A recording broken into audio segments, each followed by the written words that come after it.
ladies, gentlemen, and everyone in between. I don't know what this world is coming to.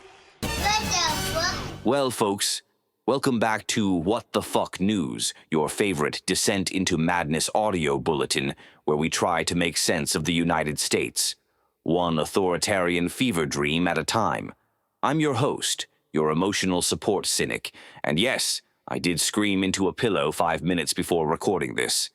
It's been a minute since our last chat, and boy has America been busy doing what it does best, weaponizing incompetence, turbocharging racism, and throwing due process out the window like a Red Bull can at a NASCAR rally. Let's dive right in. The Trump administration, bless their totalitarian little hearts, has rolled out Project Homecoming. Sounds wholesome, right? Like grandma baking cookies. But no, this is ICE's shiny new plan to mass deport undocumented immigrants with incentives. Yes, ICE agents are now recruiters and deporters. Think of it like Uber Eats, except instead of snacks, it's your freedom. They're trying to bulk up ICE like it's a CrossFit gym, hiring 20,000 new officers. Because nothing says land of the free like tripling the force of an agency best known for snatching kids from schools and churches. But wait, there's more. Under the Project Homecoming Deluxe Edition, the government's also selling gold immigration cards. That's right. You can now buy your way into America. So if you're a billionaire oligarch, or just a rich guy who thinks empathy is a liberal disease, welcome aboard. Oh, and they're rolling out the red carpet for white South Africans seeking asylum.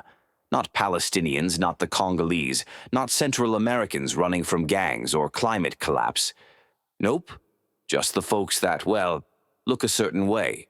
Immigration, now brought to you by racial preference and class privilege. But hey, at least they're transparent. If you're not rich and white, the door is that way.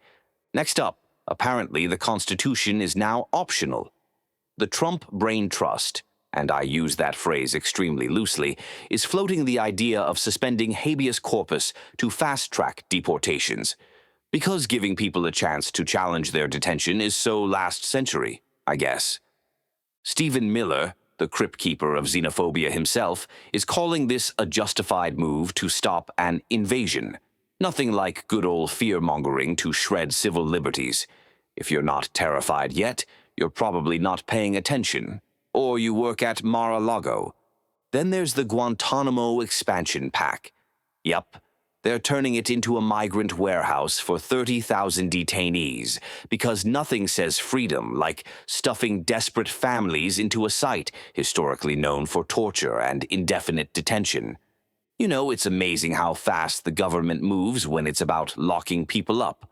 Also, in case you missed it, ICE is no longer restricted from making arrests at so-called sensitive locations.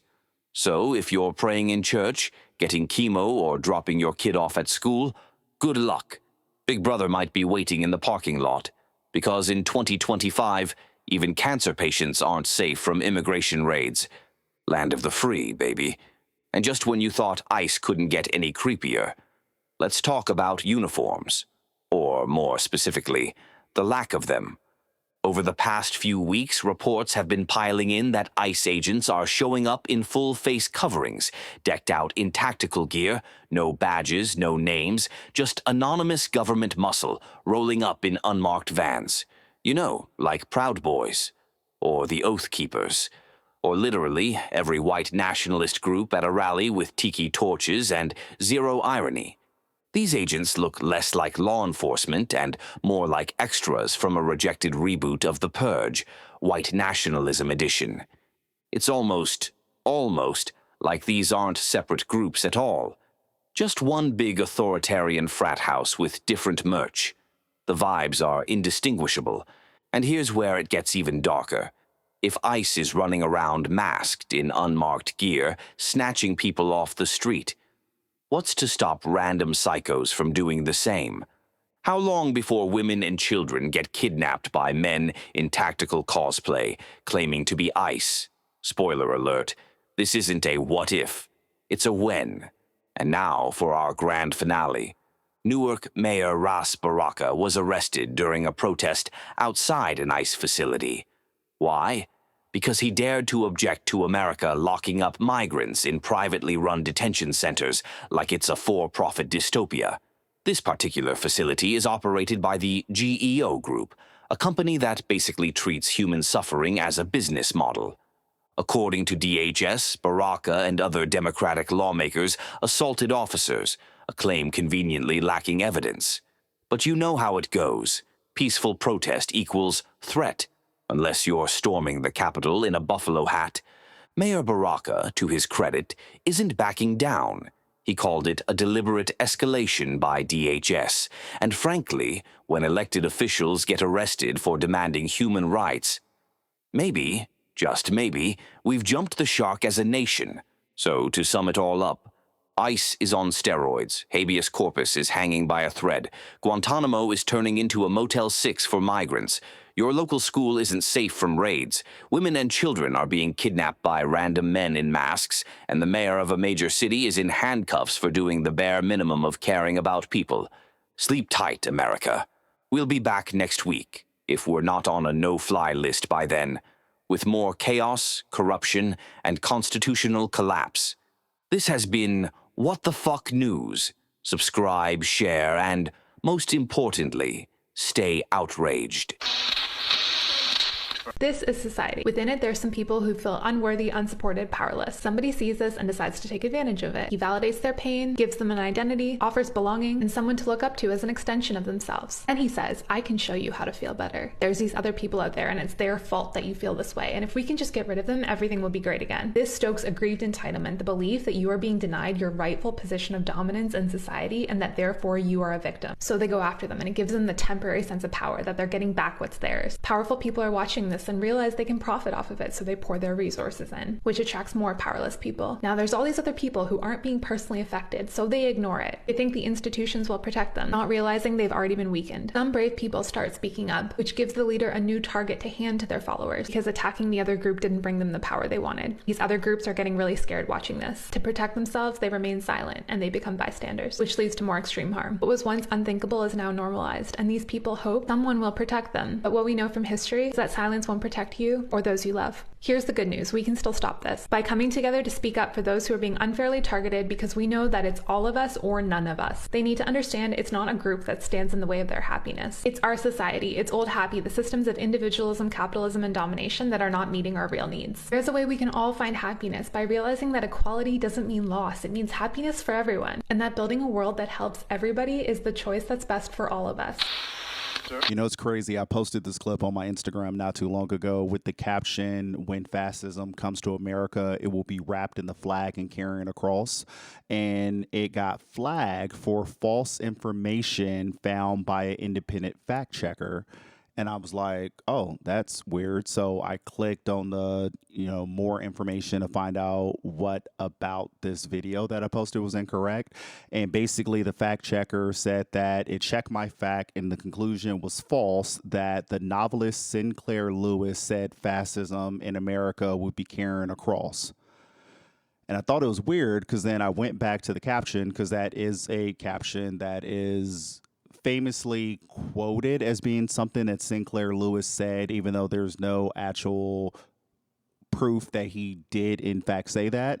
But when I posted that as the caption, I didn't attribute it to Sinclair Lewis. I just simply put the caption, when fascism comes to America, it will be wrapped in the flag and carrying a cross, because I do wholeheartedly feel like that's what's going on in America.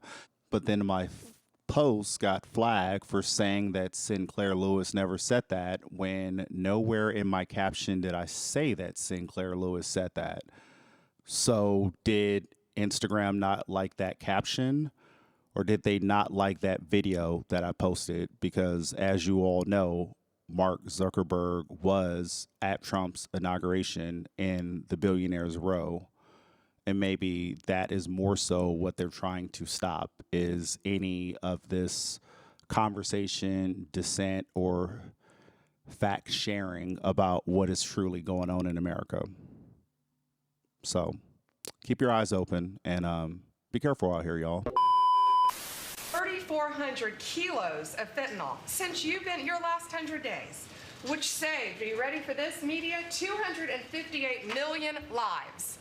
Kids are dying every day because they're taking this junk laced with something else. They don't know what they're taking. They think they're buying a Tylenol or an Adderall and a Xanax, and it's laced with fentanyl, and they're dropping dead, and no longer because of you, what you've done. Holy shit. Did y'all hear that, y'all? Donald Trump saved 258 million lives in the first 100 days in office. That's like over 75% of the nation. That's got to be some type of world record. Like, holy gee willikers, Batman. Fuck out of here. Unfortunately, 2/3 of American adults who get their news by watching cable TV are getting it from a propaganda network. Of course, I'm talking about Fox News. Fox News was started in 1996 by Rupert Murdoch and a guy named Roger Ailes. Roger Ailes was a Republican media consultant who worked for Nixon and Reagan. In 1970, he wrote a memo called A Plan for Putting the GOP on the News. In that memo, he wrote that Americans are lazy and basically that television does, quote, the thinking for them. So Republicans should use this to start their own news network to broadcast, quote, pro-administration news out to the American public. And of course, at the time, the administration was Republican. These are not the words of somebody who's interested in being fair and balanced. These are the words of somebody who's interested in broadcasting an agenda to as many people as possible to influence their thinking, not inform their thinking. In 2020, evidence came to light during a lawsuit that Fox News, even the top executives, knowingly lied about the election and allowed Fox News to lie to Americans about the election in the service of their own profits. Why would anyone trust what this group of people has to say when their agenda is so clearly biased and selfish? It's not a news network, it's a propaganda network. And if you don't think that the propaganda is working, I want you to take this into consideration. As of May 2025, there are at least 21 former Fox News personalities and contributors who have joined Trump's administration. Going down the list, you have Jeanine Pirro, who was the former Justice Witch Judge Jeanine. She's currently the acting U.S. Attorney for the District of Columbia. You have Dan Bongino, who formerly was the host of Unfiltered with Dan Bongino. He's currently the Deputy Director of the Federal Bureau of Investigation. You got Pete Hegseth, who formerly was the co-host of Fox and Friends. He's the fucking Secretary of Defense. You have Kimberly Guilfoyle, and if I pronounce any of these people's names incorrectly, oh well, fuck them. But she was the former co-host of The Five. She's currently the U.S. ambassador to Greece. You got Sean Duffy, who was a contributor and co-host of Fox Business. He's now the Secretary of Transportation. You got Tammy Bruce, who was a contributor and host of Fox Nation, and now Tammy is the spokesperson for the U.S. Department of State. You got Monica Crowley, who was a political commentator, who is now the chief of protocol at the State Department. You got Richard Granel, who was a contributor. He did a few things up there at Fox News and is now the presidential envoy for special missions. You got Tom Homan, who also was a contributor a couple times up there at Fox News, who is now the border czar. You got Mike Huckabee, who was the host of Huckabee, who's currently the U.S. ambassador to Israel. You got Tulsi Gabbard, also a former contributor at Fox News, who is the director of national intelligence. You got Dr. Jeanette Newsawat, who was a medical contributor up there at Fox News, who is currently the Surgeon General of the United States. You got Dr. Marty McCary, also was a medical contributor, who is currently the Commissioner of the Food and Drug Administration. You got Sebastian Gorka, who's a former contributor, who is now the Deputy Assistant to the President and Senior Director of Counterterrorism. You got Keith Kellogg, another former contributor, who is now the Special Envoy for Ukraine and Russia. You got Morgan Ortagus, who was a former contributor, who is now the Deputy Special Presidential Envoy for Middle East and Peace. You got Alex Pfeiffer, former producer, who is now the White House Principal Deputy and Communications Director. You got Abigail Slater, who was the former legal analyst up there at Fox News, whose current position is the Assistant Attorney General for the Antitrust Division at the Department of Justice. You got Leo Terrell, former contributor, who is now the Senior Counsel to the Assistant Attorney General for Civil Rights. You got Michael Waltz, former contributor up there, who is now the National Security Advisor. And last but not least, you have Scott Bissent, who was a former contributor for Fox Business, who is now the Secretary of Treasury. So this extensive list underscores the significant influence of Fox News alumni within the Trump administration, which is reflecting, again, what all of this is fucking about. And it's Trump and his buddies get in bed with each other to obtain more power and gain more money. But meanwhile, this same group of people will tell you that the liberal media is the one pulling the strings and running everything. How the fuck do y'all keep falling for this shit? So this is 100% the man running our country, Stephen Miller. I kind of already assumed he was, but after I saw that clip of Trump last night, I now have no doubts. Because after watching this clip, it is clear to me that Trump 100% believes that Kilmar Abrego Garcia has MS-13 tattooed on his hand when Stephen Miller photoshopped it on there. Hey, Terry. He did not have the letter MS-13. It says MS-13. That was photoshopped. So let me That was Photoshop, Terry. You can't do that. And the whole clip is even more painful to watch because it's just a bumbling old man that is very confused. It would honestly be kind of sad if he wasn't such a terrible person. And Miller is the deputy chief of staff, meaning he's one of the guys that has the most access to this very powerful bumbling old man. Like, quickly, for another example of Trump being completely checked out, let's compare him signing an executive order to Biden signing an executive order. This executive order affects a number of changes to the university accreditation process. We have some guy who also wasn't elected explaining what the order does to Trump, staring at him, but Trump is completely checked out, staring off in the other direction, not having any idea what's going on. Now compare that to Biden, whose biggest issue and the reason he had to step down was because people didn't think he was competent enough to do the job. First one I'm going to be signing here is the Strengthen Medicaid and the Affordable Care Act. And of all times that we need to reinstate access to, affordability of. Putting to the side all the terrible policy, it is 100% clear as day that Donald Trump is not competent enough to run the country. And why all of us aren't screaming that from the rooftop, I have no idea, but we need to start immediately. I really hate to be a conspiracy theorist, but I am starting to believe that either Trump isn't actually in charge or there is someone behind the scenes that is running their agenda through Trump, because they know that while Trump is breaking all these laws, either the government and the Democrats and the Supreme Court are not going to fucking do anything. They're going to just sit around and watch Trump destroy our nation and change all these rules illegally and just do all this authoritarianism bullshit. Or even if the Supreme Court and people do stand up and then they, get Trump out of office, they impeach him or they arrest him for breaking all these laws, they won't actually be held accountable. I don't know. I hate to sound like a conspiracy theorist, but I am really starting to think that fucking Stephen Miller is the one that's actually in charge and the one making a bunch of these decisions and the one who is dropping subtle hints in Trump's ear to get their agenda across. Stephen Miller, for those who don't know, is a political advisor. He's known for his hardline stances on immigration and his influential role in shaping policy during both of Trump's presidential elections. He had joined Trump's 2016 presidential campaign, where he was a senior policy advisor and speechwriter, contributing to major speeches during that 2017 inaugural address. He served as the senior advisor to the president for policy and White House director for speechwriting.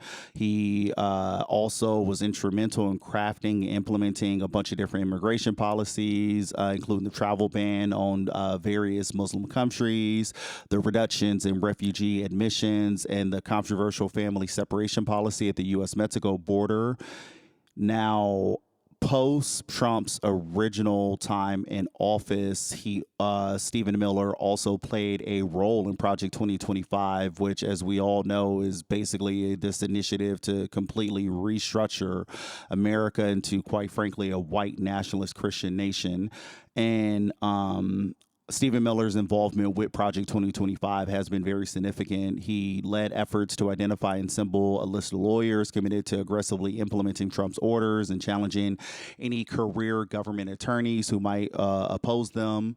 Now, Stephen Miller's also has this organization called America First Legal Foundation, which has also been associated with Project 2025, although it later requested removal from the advisory board.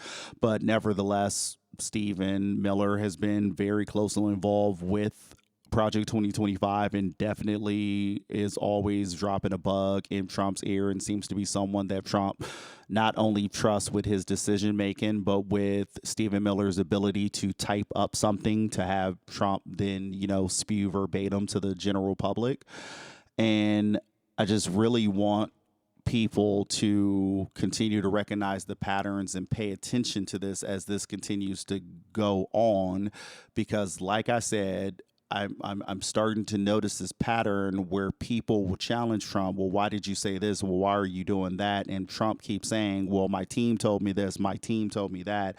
And the stuff that he is saying his team told him is completely contradicting the reality of the things that we're seeing with our very eyes.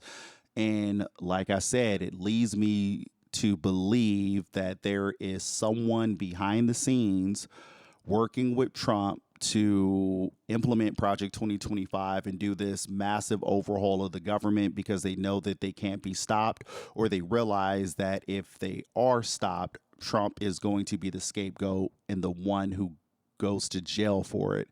And then let's say they were to then get Trump out of office, then who becomes in power? J.D. Vance, who is also another spineless person who will also continue to push this agenda forward and can also be an additional fall guy. Just think about it. Inside. For clothes that Tristan lost. At Bold 3 Detergent Plus Fabric Softener. They speak liberal, they have liberal friends, and then they go online and they are a white supremacist. This is Vera Papasova. She spent the last year dating far-right men in New York City for a story for Cosmopolitan magazine. They're the most insecure men I've ever sat down with. It was really difficult to have some of these dates because they were so insecure, because they don't really know who they are and they don't know how to figure that out. She said the men she dated got all their news and information from the so-called manosphere. They did not listen to anything else. They're only listening to independent media, and they're only listening to men talking to men. They love the UFC guys. They love the MMA guys because those guys do what they can. They're modern gladiators. They're badass. One of these guys brought me to a political meeting. And did they talk about politics? Barely. They talked about, it was a bunch of men complaining about girlfriends and wives, regurgitating Andrew Tate type of advice about how to train your girlfriend, how to train your wife to be submissive. And so this group was supposed to be a political group, but they're talking about relationship problems. And the fact that that's what most of the time was spent on, you don't need to be a neo-Nazi. You need therapy. You have to incentivize someone to want to be better. You can't just say, let's make men better. The thing about these guys is their biggest support system is online, but that also is very isolating, and isolation is what breeds hatred. People have to really think about, do you have the capacity to talk to people that you don't agree with? Because that one nice conversation you might have might change someone's day enough to not have to seek out help in an online support group, which is actually a bunch of white supremacists using political beliefs as an excuse for how they feel. You two take care of labor. Only intended for a plane cut. You don't want to die of call toll-free. Here's how I almost became right-wing as a black person. As a Ghanaian born and raised person, falling down the all-right pipeline was not on my to-do list. But let me tell you how it was done. So So the first thing is number one, alienation from mainstream black culture or politics. That was the first step into it. So many black people who fall into the all right pipeline start by feeling disconnected from the mainstream black culture or politics. Maybe they grew up in an environment where they were called whitewashed for speaking properly or not conforming to certain stereotypes. Maybe they never truly felt accepted in predominantly black spaces, or even plain reduced to a stereotype in white spaces, which was the case for myself. The alienation can lead to resentment, making you susceptible to ideologies that validate your feelings of being an outsider. The all-right pipeline exploits you by offering an alternative identity, one where you're not black first, but rather an individual who thinks for themselves. This framing can be very seductive because it presents itself as empowering, but when in reality, it's just a tactic to isolate you from your own community. So the truth is, right, a lot of black people in these all-right spaces are not really seen as equals in these spaces. They just use to push a narrative, you know, a kind of sort of like I've got a black friend sort of narrative. So number two was reaction to identity politics and victim narratives. A huge entry point to all-right pipeline is rejecting what you see as a victim mentality in black political discourse. If you're tired of hearing about oppression, systemic racism, or reparations, it's easy to be drawn into spaces that claim success is purely individual and racism is overblown. So these communities don't actually want black people to succeed. They just want to weaponize your voice against other black people. Number three was gradual desensitization to racism and white nationalism. The all-right pipeline doesn't just start with swastikas or racial slurs, you know, calling people the N-word. That's not how it starts at all, okay? It begins with facts over feelings, you know, those type of people, facts over feelings type of people, or IQ statistics or critiques of black culture. That's how it starts. You might hear things like, what about black on black crime? Maybe single motherhood is the real problem. That's to my Andrew Taylor right there, you know, oh, they're going to end up being single mothers. That's all pushing you to the all-right pipeline, okay? So at first, these seem like neutral observations. They might seem smart to someone whose brain is underdeveloped. But as you go deeper, the rhetoric escalates into all-right white nationalism. You might start consuming content that suggests black people are biologically less intelligent, that segregation wasn't so bad as we're seeing that conversation right now, or that white people are the real victims of racism today. That's the funniest one. At some point, you'll be so deep in the ideology that you start justifying things you would never have before, okay? You might think you're just being logical, but in reality, you're just internalizing white supremacist talking points. If a movement regularly attracts open white nationalists, if its leaders have ties to hate groups, and if its core message revolves around diminishing black struggles, then maybe it's not about free thinking after all. So the fourth one is materialism and the worship of success. This might be a bit more relatable to some people, but just hear me out, okay? So being raised as a Christian, there was a massive push on Christian materialism, which is the idea that wealth and power are signs of God's favor. If you believe that success is a reflection of morality, then it's easy to start viewing rich, powerful white conservatives as deserving of their position, while struggling black communities are seen as lazy or spiritually deficient. This mindset can lead to glorifying capitalism and rejecting social programs. Examples like, if God blesses hard work, why should the government help the lazy? Blaming black people for systemic struggles. If they just followed Christian values, marriage, discipline, faith, they wouldn't be in poverty. Aligning with white conservatives who claim to represent Christian values, whilst actually pushing policies that harm the black communities. Donald Trump, him, yeah. If you're going down this path, ask yourself, are you being embraced as an equal, or are you just a useful tool? The all-right pipeline thrives on self-hating minorities who will parrot its views for validation. But at the end of the day, no matter how much you conform, you'll never be fully accepted in spaces that are just built on white supremacy, because you're not white.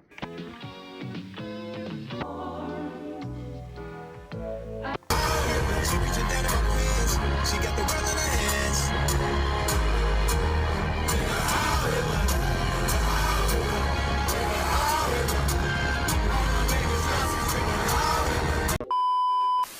From the bottom of my heart, fuck you, Kanye West. And I guarantee you, your mother is rolling in her grave, incredibly fucking disappointed in you. Get some help or go to hell.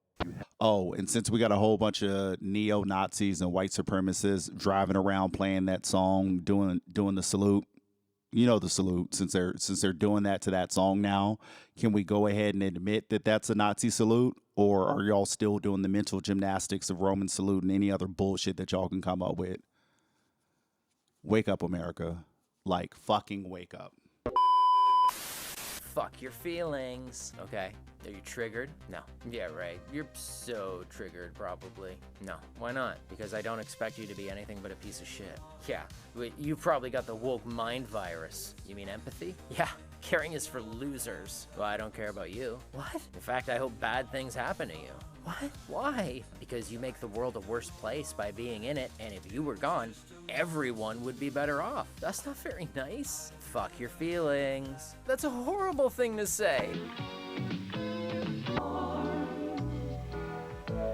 Men don't belong in women's restrooms, and vice versa. I agree with that. Exactly. No sane person would disagree with that. Right. Yeah, so these trans people... Pause. What? Are you sure you want to do this? Do what? Have the trans bathroom discussion where all your neighbors can hear you? Yes, they need to know where I stand, which is up when I pee. Oh my God. Look, we have to protect our women, wives, and daughters. Protect them? Yes. From people trying to use the bathroom. The wrong kind of people.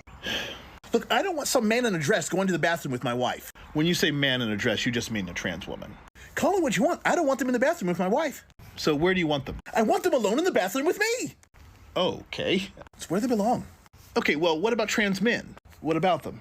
Well, in your mind, they're actually women, so should they be in the women's room? What do they look like? Here's a picture of a trans man. No, he does not belong with my wife. So that trans man belongs in the bathroom with me. What are you not understanding? So you basically want a law where all trans people just use the men's room. Yes, men's rooms are for people who have a penis or look like they could have a penis. Well, how are you going to know if they have a penis? I'm going to check them. You're going to check them? Yeah, I'm going to check for pecker. So a pecker inspector. Yeah, before you pee, I want to see it. But not all trans women have a penis. I still want to see it. Well, what about trans men? A lot of them don't have penises either. Still, I want to see what they got. I'll be on front hole patrol. Oh, so you're just a pervert. Oh, no. It's the people trying to use the bathroom in peace. They're the sick ones. You know, this trans debate is a hot topic that's been going around for quite some time and quite literally has the nation divided on the approach. You have a lot of liberal, progressive-minded people who view gender as a social construct. And so if you identify as a woman, then you are a woman and should be used in the women's restroom. If you identify as a man, then you should be used in the men's restroom. And then you have people on the other side of it who are more conservative, who they are just stuck to the thought process that if you were born with a penis, you are a man and will always be a man. If you were born with a vagina, you are a woman and will always be a woman. And the simple question that I pose to those people are, what about those who are intersex? Now, those who don't know what intersex individuals are, those are basically people born with physical sexual characteristics such as chromosomes, hormone levels, or reproductive anatomy that don't fit in typical definitions of male or female. These variations can be present at birth or become apparent later on in life, and intersex conditions are actually not that rare. Recent estimates suggest that around 1.7% of the population is born with intersex traits, which basically makes them as common as individuals with red hair. And that is always one of the things that come up when I hear people who are like, there's only two genders, either you're male or you're female. And then I always bring up that question, well, what about intersex people? Like all the things that you all use to define what a man and what a woman is don't quite fit with intersex people. I remember there was a TikToker that I followed and they looked like a cis woman, feminine face, they had breasts, and as they described on their TikTok, they have a vagina, but inside of their vagina, they have testicles, and they have testicles that produce sperm. So would you label that as a man or a woman? You know, when you look at them, they look like a regular cisgender woman. If you were to see a picture of them naked, they look like a cisgender woman. But if you dive deeper into the anatomy, instead of having, ovaries, they have testicles that produce sperm. And by your own definition, producing sperm would be the characteristics of a man. So what would that person be labeled, and what bathroom should they go to?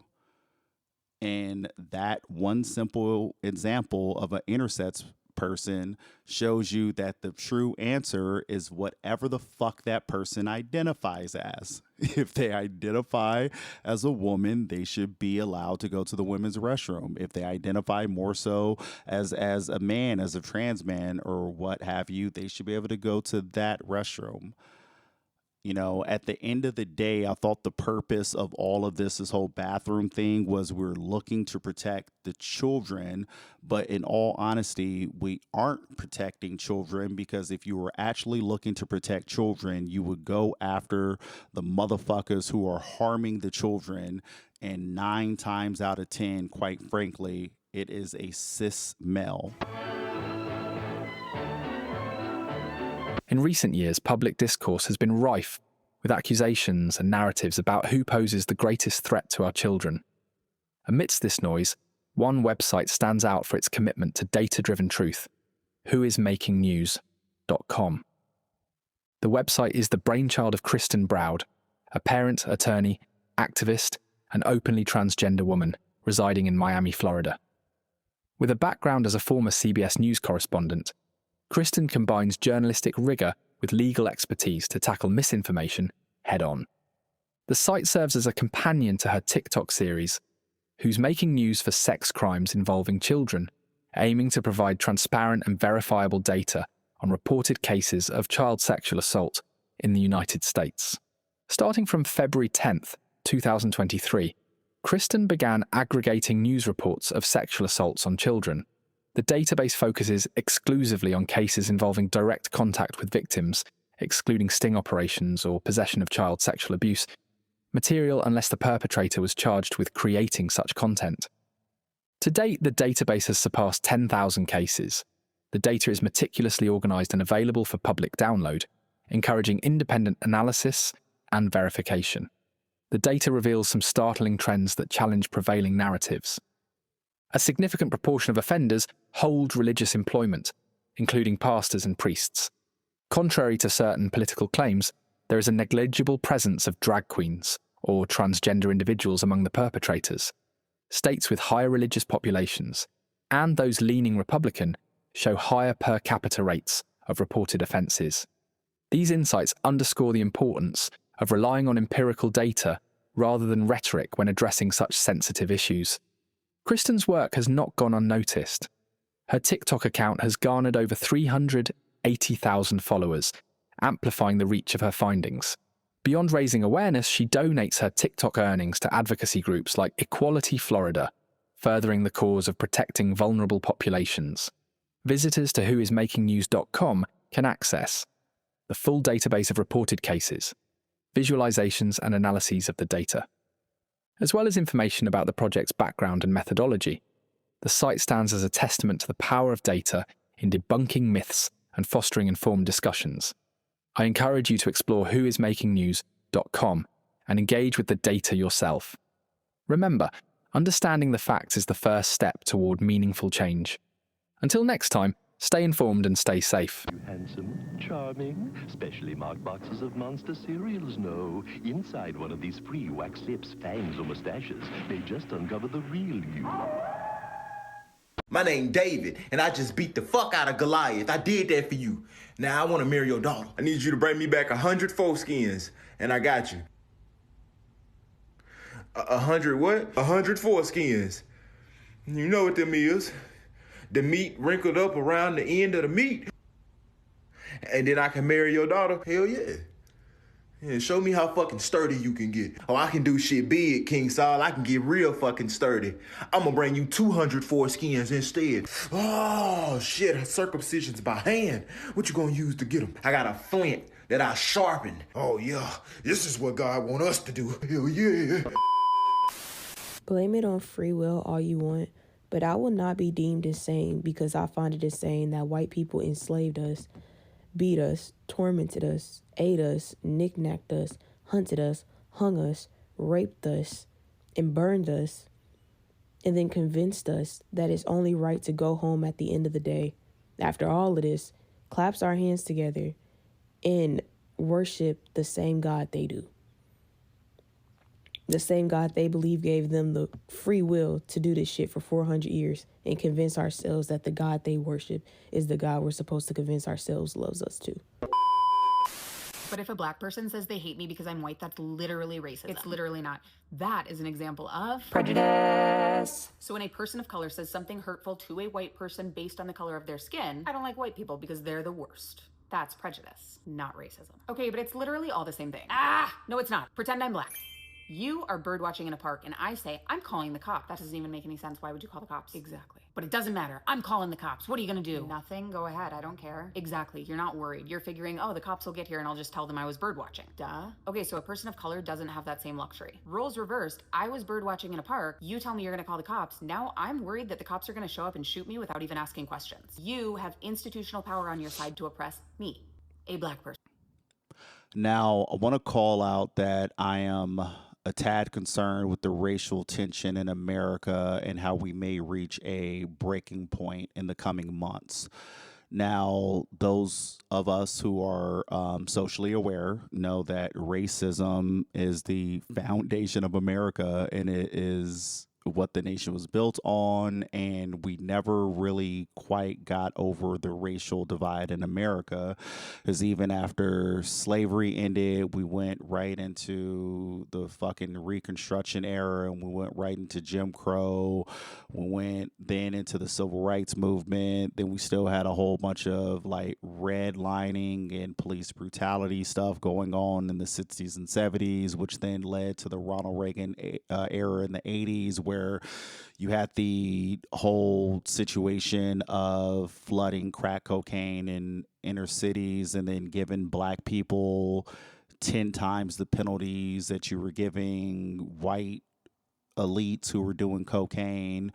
And then you have the private industrial system in the 90s signed off by Bill Clinton that then turned prisons into these private companies who their incentives are to put more and more people in jail so they can continue to collect money. And then you have all of that carrying over into Obama becoming the first black president, and white supremacists really just feeling that they have now lost control of their nation. And then we saw what I would call a white lash by them grabbing the most horrible fucking representation of a human being in Donald Trump and putting him in office to reclaim whiteness and white power in America through the MAGA movement. And now we have this whole thing where you have Fox News, who have the largest media platform in America, and you have quite a lot of these people in Trump's administration, and they're trying to get rid of DEI, and they're trying to throw out history books and get rid of the Library of Congress, and just a complete whitewashing of our nation and turning white people into the victims of all this atrocities while erasing all of the true racial history of black and brown people in America. And you have all of this going on, and just this tension between black and white people in America. And then there's a couple of cases that have happened over the past month or so that really is leading me to believe that we are going to hit a breaking point soon, and maybe, unfortunately, the country may dive into some type of civil unrest. Now, the cases in question first was the Carmelo Anthony case. Now, for those who don't know, in April 2025, a 17-year-old black male by the name of Carmelo, and actually, let me take that back, a 17-year-old black kid. Let me make sure that that's correct. It's a minor, so this is a 17-year-old black kid named Carmelo Anthony who was involved in a fatal altercation with a fellow student, Austin Metcalf, during a high school track meet in Frisco, Texas. Witnesses reported that the two did not know each other prior to the incident, and then it escalated into a verbal dispute and physical altercation, resulting in Metcalf's death. Currently, the information that we know is that there was some type of track meet going on. It sounds like the event hadn't fully started, or maybe it started and then kind of got paused due to rain. There was a bit of a rain delay. Carmelo Anthony reportedly then went to go under one of the tents to kind of cover himself from the rain. Austin Metcalf then approached him and told him to get from under that tent because that was the tent of Austin's team and not Carmelo's team. An argument ensued. Only the people who were there knows what happened next, but reportedly Carmelo Anthony reached into his bag, took out some type of sharp object. Some people are saying it's a knife. Some people are saying that it was a cleat sharpener. Again, we won't know until more details come out from the actual case. But Anthony stabbed Metcalf and stabbed him in the heart, which killed him.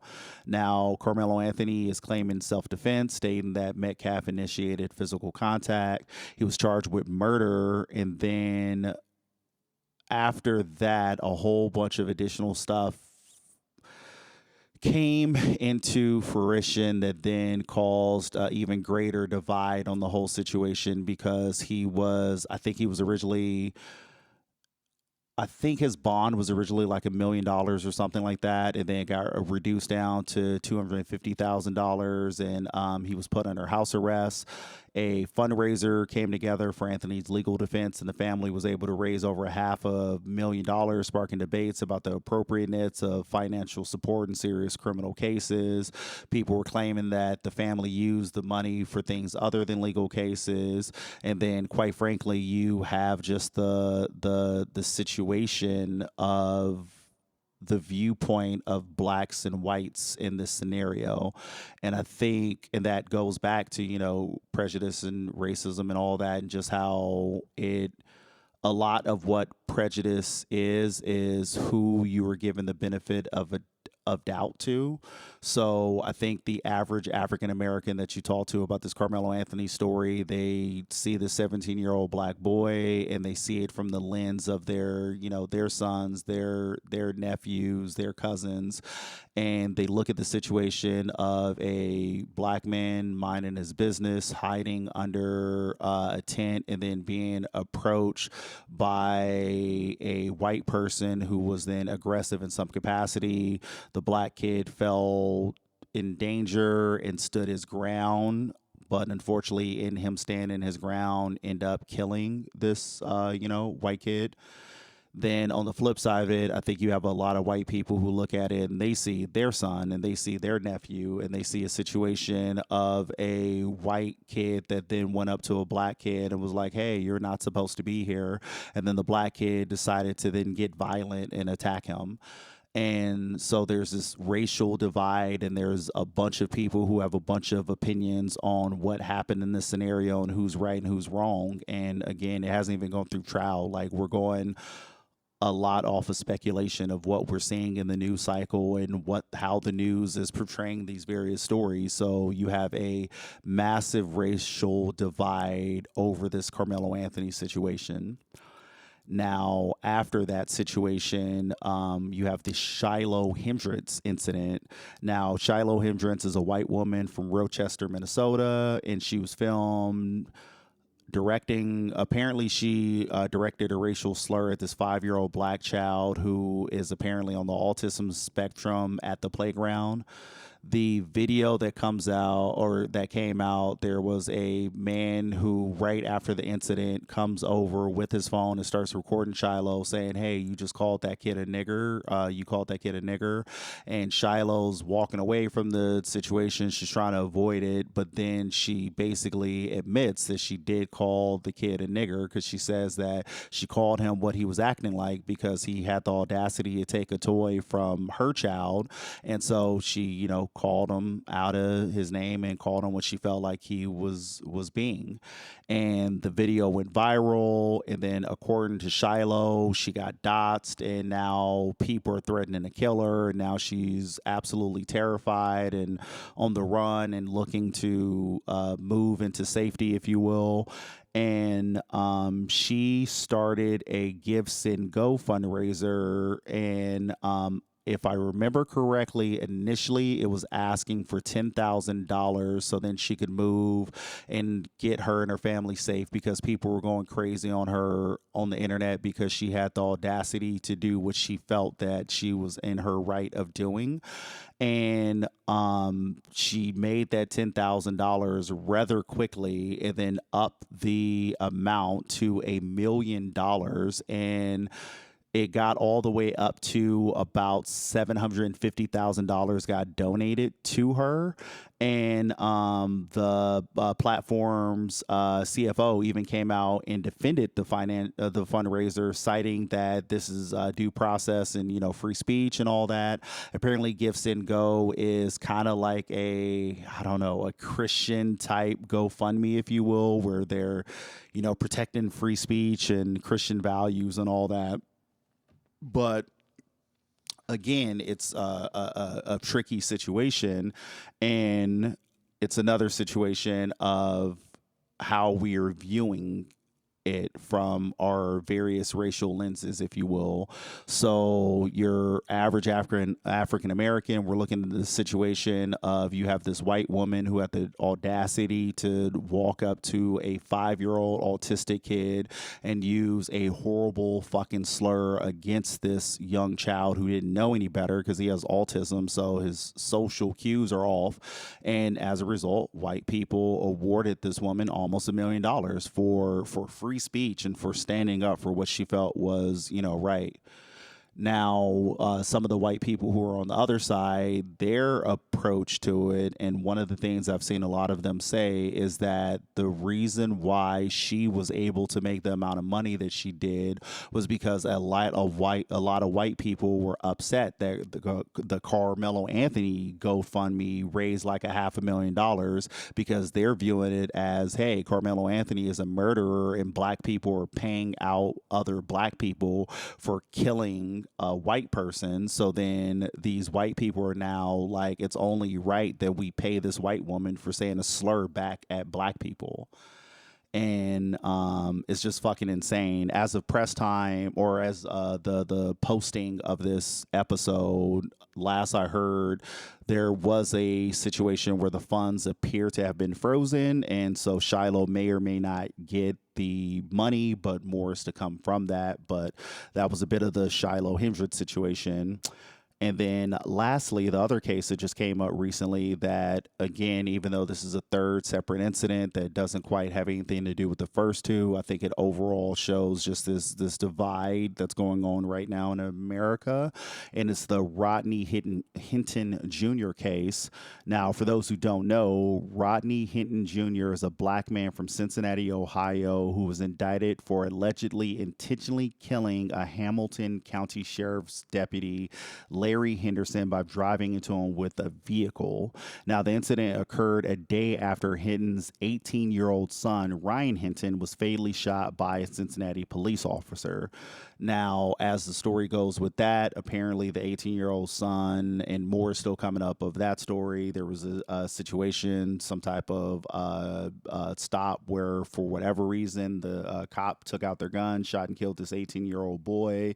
And as a result, it looks like Rodney Hinton then was out seeking revenge and went and intentionally drove over another police officer with his vehicle and killed the man.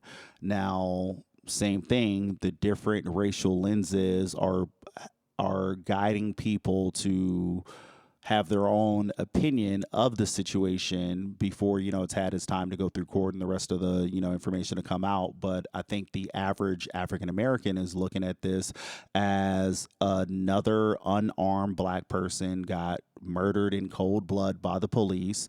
And as we know, America has a history of the second, you know, a cop shoots and kills a black person, that cop is not going to see any type of trouble. That cop is going to end up getting some type of paid leave. And then if it is determined that they did something wrong, more than likely all that's going to end up happening is that cop is going to get transferred to another precinct and never actually face any type of penalties for their crimes. And, you know, some people would say, oh, hey, well, what about Derek Chauvin? You know, he murdered George Floyd and, you know, he went went to jail for that, and yes, that is correct. But I think the main reason why things came down on Derek Chauvin the way they did was because of the civil unrest that happened in America during that time period. And you even see that you have someone like fucking Elon Musk, who has been very vocal about believing that Trump needs to pardon Derek Chauvin and bring him out of jail. So like the verdict is still out on if Chauvin will actually, serve all of his time. But you have that situation, you have that anger that's in a lot of Black Americans' hearts for how we have seen these scenarios play out. And you have this Black man who just lost his son and is sick of it, and then took matters into his own hands and decided, you kill one of mine, I take one of yours. Now, there's on the flip side of it, a lot of white people are looking at it as, hey, yes, maybe, it's unfortunate that Black kid got shot and killed, but we don't know what else happened, and maybe that cop felt that he was in danger. And then furthermore, they're upset that while Hinton ran over a police officer and killed him, the police officer in question that he killed wasn't the one that actually shot and killed his son. So they don't understand, like, what is the correlation of that? You just killed a random cop and took that cop away from their family for absolutely no reason.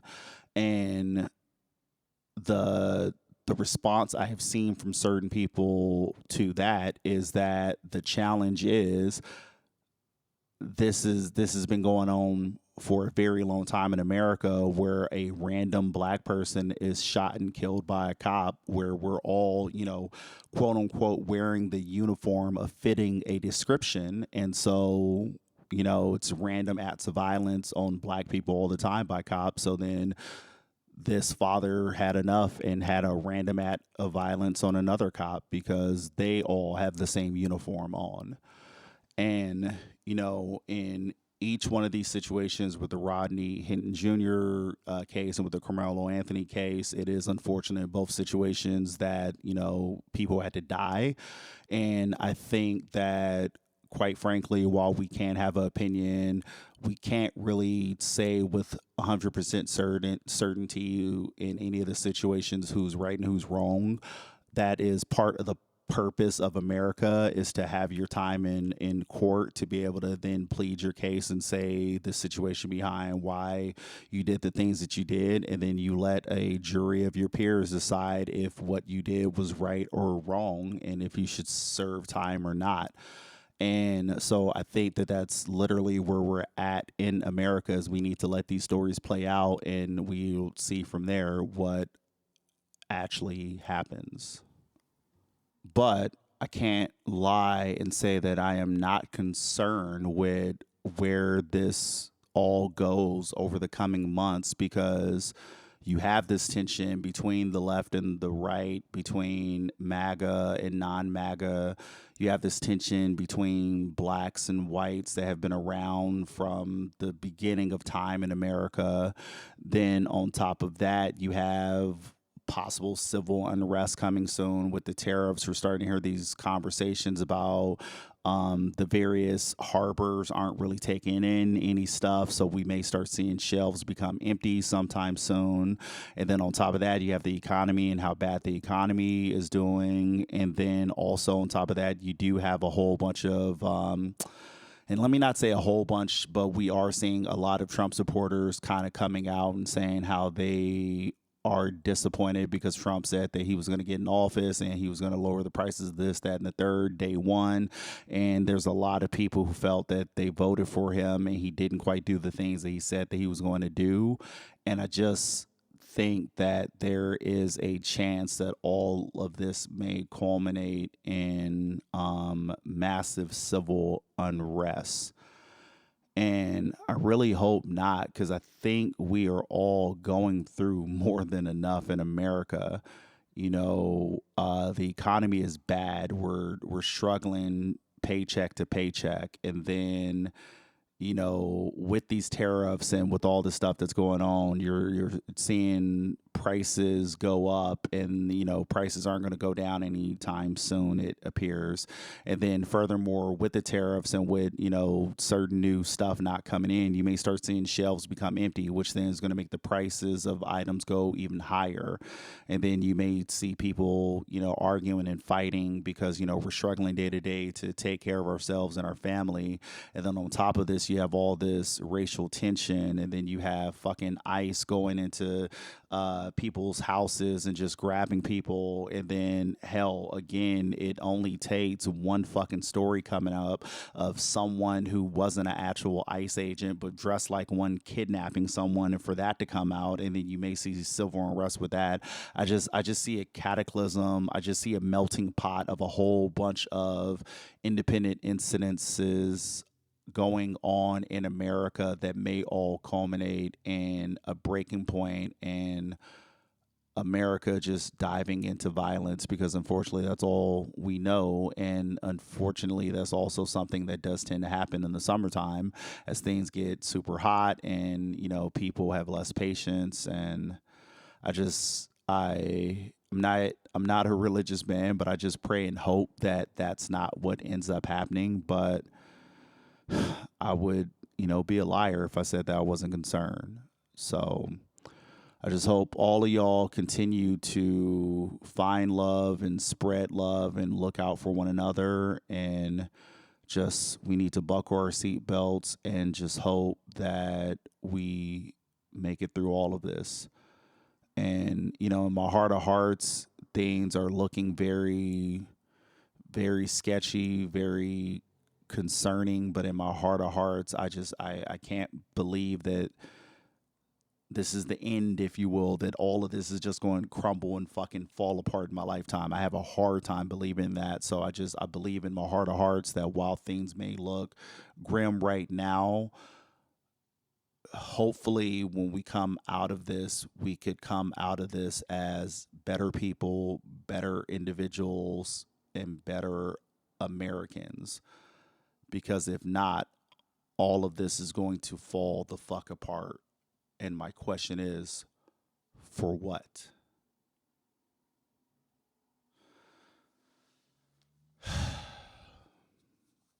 Do you ever get the feeling that everything in America is completely screwed?